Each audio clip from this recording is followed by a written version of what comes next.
Channel of Vadodara. Ayodhya ખાતે ભગવાન શ્રી રામલલ્લાના મંદિરની પ્રથમ વર્ષગાંઠ નિમિત્તે મહાઆરતી યોજવામાં આવી હતી।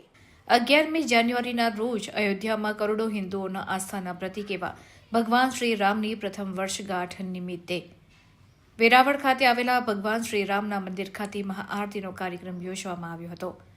આ શુભ અવસરે ખારવા સમાજના ઉપપટેલ ગોપાલભાઈ ફોંફડી, વેરાવળ હોળી એસોસિએશનના પ્રમુખ હીરાભાઈ વધાવી, ખારવા સમાજના મંત્રી નારણભાઈ માંડિયા, અગ્રણી કિશનભાઈ વાંદરવાલા તેમજ મોટી સંખ્યામાં ભાઈઓ બહેનોએ આ મહાઆરતીનો લાભ લીધો હતો।